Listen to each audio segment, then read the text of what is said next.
Acceptance. Okay, Sitaram Naik గారు అయ్యా చెప్పండి, మీ వ్యూ ఏంటి ఈ వ్యవహారంలో?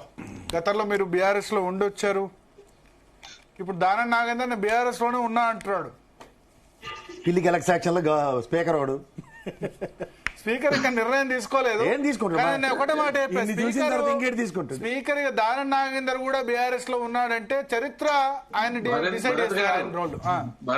భరత్ గారు, ఇటువంటి మీరు చాలా దీంట్లో అంత అనుభవం ఉంది అని ఉన్న వాళ్ళందరూ కూడా అనుభవం ఉన్నటువంటి వాళ్ళే. ఇప్పుడు నేను మనిషే కాదు, నేను మనిషికి పుట్టలేదంటే ఇప్పుడు ఏం చెప్తారు చెప్పండి?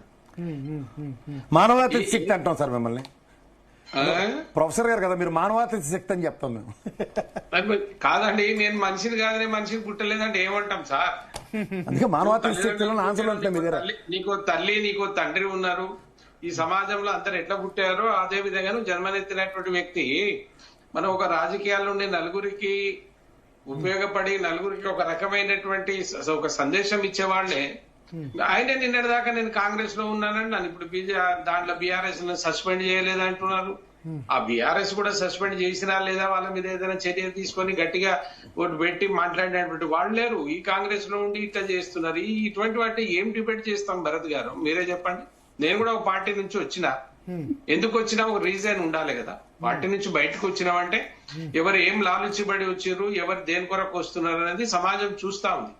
పార్టీలు మారవద్దు అనేది ఎక్కడ చట్టంలో లేదు. మారుతారు, కానీ కారణాలు ఏంటి? ఒక నిజమైనటువంటి కారణం ఉండాలి కదా. నువ్వు పార్టీలో మారినావంటే నేను ఉన్నారా? ఉన్నా చెప్పండి. లేదు, నాది నేను చెప్పుకోవాలి. ఎవరైనా మినిట్ వాళ్ళు ఉంటారంటే ఈయన కూడా నేను టిఆర్ఎస్ మీకు టికెట్ ఇవ్వలేదు, మీరు గెలిచి ఫిరాయించాలి. మీకు టికెట్ ఇవ్వలేదు, పార్టీ మిమ్మల్ని 5 సంవత్సరాలు పట్టించుకోలేదు కాబట్టి మీరు భారతీయ జనతా పార్టీలో చేరారు. మీకు నాకు తెలుసు సార్, సమాజానికి కూడా తెలియాలి కదా. నేనేమంటున్నానంటే సరే పట్టిరు పట్టకపోవచ్చు, కానీ వీళ్లకు ఏం చేస్తే ఎవరు చెప్పాలి? ప్రజలు సమాధానం చేసే పరిస్థితుల్లో లేరు. కొంతమంది డబ్బుకు లాలుచుబడి ఓట్లేసేసే వరకు వాడు మళ్ళీ గెలిచి అధికారంలోకి రావాలన్నటువంటి ఉంది. ఇప్పుడు మళ్ళీ బీఆర్ఎస్ ఏం చేస్తా ఉంది? ఇప్పుడు పోయిన వాళ్ళని మళ్ళీ అందరినీ మళ్ళీ తీసుకుంటుంది, మళ్ళీ మేము అధికారంలో వస్తామంటున్నారు. అరే నేను ఎవడైనా ప్రజలు వద్దన్నారా?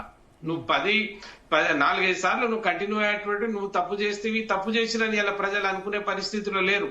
మళ్ళీ వాళ్ళు వెళ్ళిపోయి మళ్ళీ ఈ డబ్బుల వ్యవహారం నడిచిన రోజులు అని కాదండి. స్పీకర్ కి ఒక పవర్ ఉంది కదా. ఒక ఉన్నత చట్టసభలో ఒక స్పీకర్ గా ఉండేటువంటి వాళ్ళు డిసిజన్ తీసుకోవడానికి ఎందుకు ఇటువంటి స్పీకర్లు సమస్య ఏంటంటే ఈ పార్టీ ఫిరాయింపులు స్పీకర్ నుంచి తీసేసి ఎలక్షన్ కమిషన్ కో కోర్టుకో అప్పచెప్పాలి. ఈ స్పీకర్లు ఏంటంటే నెక్స్ట్ టైం టికెట్ ఇవ్వదు కాంగ్రెస్ పార్టీకి వ్యతిరేకంగా చేస్తే, మధుసూనాచార్య ప్రచారం చేస్తే కేసీఆర్ టికెట్ ఇవ్వడు. అందుకోసం భయపడుతున్నారు వాళ్ళు. పార్టీ మారిపోవచ్చు కదా. లేదు, ఇటువంటి సుప్రీంకోర్టు సుమోటోగా తీసుకొని అదే కదండి రాజ్యాంగం ఉన్నదెందుకు, సుప్రీంకోర్టు ఉన్నదెందుకు? ఇటువంటి జరిగితేనే కదా వాళ్ళ అన్యాయాలను అరికట్టడానికే కదా సుప్రీంకోర్టు ఉంది. అటువంటి సుమోటోగా తీసుకొని వాళ్ళు చేయవచ్చు, మాట్లాడవచ్చు. కానీ ఏమంటే రేపు పార్లమెంట్ గొప్పదా, అసెంబ్లీ గొప్పదా, మేం గొప్పదా అని మళ్ళీ చర్చ మొదలవుతుంది. ఇట్లా చర్చ జరగలేదా? జరుగుతుంది. అది ఎట్టి కాదు. ఇప్పుడు సుప్రీంకోర్టు ఏమో నాకు నేనే గొప్ప అనుకుంటది, పార్లమెంట్ ఏమో నాకు నేనే గొప్ప అనుకుంటది. ఎట్లా నడుస్తుంది సార్ వ్యవహారం? చట్టం ఎక్కడో ఒక దగ్గర ఫుల్ స్టాప్ పెట్టాలి. మనం రాజ్యాంగంకి అనుగుణంగా మనం నడుస్తా ఉన్నాం గనక ఎవరైతే మీరు ఇంతకుముందు చాలా హార్డ్ వర్డ్స్ కూడా యూజ్ చేసిరు, మీరు ఎవరైతే మీరు ఆ టికెట్ మీద గెలిచిరో వాస్తవానికి అతనికి అర్హత ఉండదు మార్చడానికి. ఆ టికెట్ మీద గెలిచినటువంటి వాడు ఇంకొక పార్టీలో పోయి నేను ఎమ్మెల్యేని అంటే ఇప్పుడు నేను తండ్రికి పుట్టిన వాడిని పోయి నేను గెలిచినోని నువ్వు ఓడిపోయి నీకు పరిస్థితులు ఉంటే నువ్వు పో, కానీ నువ్వు నిన్ను ఒక తండ్రికి అన్నాడు, నువ్వు ఇంకో దగ్గర పోయి మీ సన్నాపంటే ఎవరి పేరు రాస్తావు? ఏంది అది? సన్యాసులు చేసే పని జరుగుతా ఉంది. దాన్ని మనం ఎట్లా చెప్తాం చెప్పండి?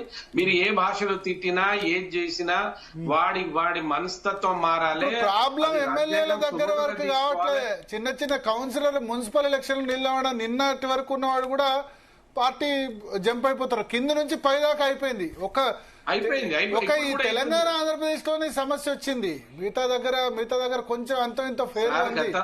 విధానాలు పాలసీస్ అన్నీ ఉన్నాయి.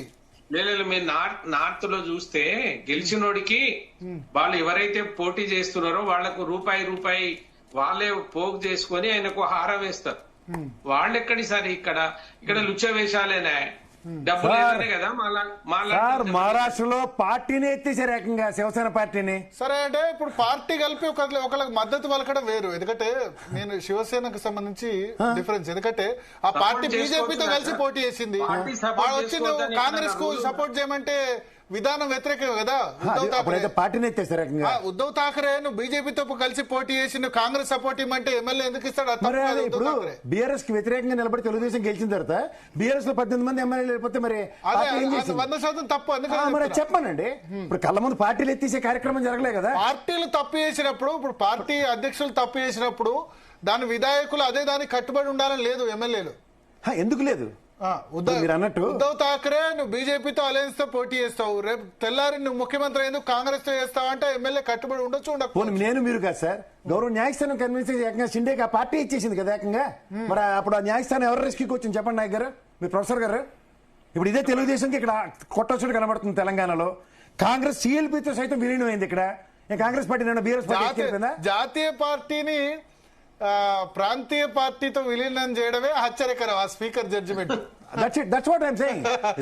పోచారం శ్రీనివాస్ రెడ్డి ఇచ్చిన జడ్జిమెంట్ కాంగ్రెస్ జాతీయ పార్టీని ప్రాంతీయ పార్టీలో విలీనం చేశాడు మహానుభావుడు పోచారం శ్రీనివాస్ రెడ్డి. మరి ఆ మాటకు వస్తే ప్రాంతీయ పార్టీకి నేషనల్ పార్టీ చలమని కదండి, రాజ్యసభలో తెలుగుదేశం అక్కడ విలీనం చేసి లేదా వెంకయ్యనాయుడు గారి ఆధ్వర్యంలో చేశారు. మర్చిపోయారా?